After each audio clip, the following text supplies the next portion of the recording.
कथी के डोलिया केहन ओ हरिया केहन ओ हरिया के लागी गेल बत्ती सो कहाँ के लागी गेल बत्ती सो कहाँ चानन के डोलिया सबोज ओ हरिया सबोज ओ हरिया सबोज ओ हरिया के लागी गेल बत्ती सो कहाँ के लागी गेल बत्ती सो कहाँ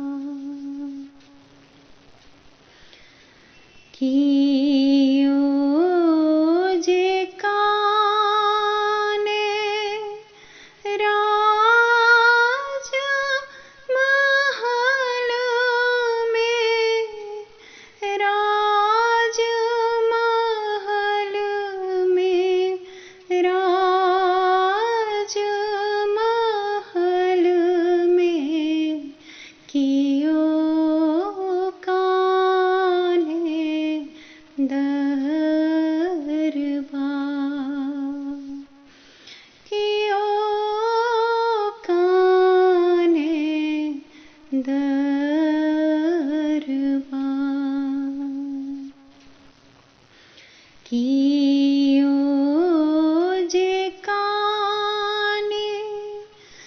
मिथिला नगर में मिथिला नगर में जोड़ी सौ बेजोड़ी केने जा जोड़ी सौ बेजोड़ी केने जा आजू धिया कोना माए बिनु रहती माए बिनु रहती माए बिनु रहती छनी छनी उठती छहान छनी छनी उठती छहान बर रे जतन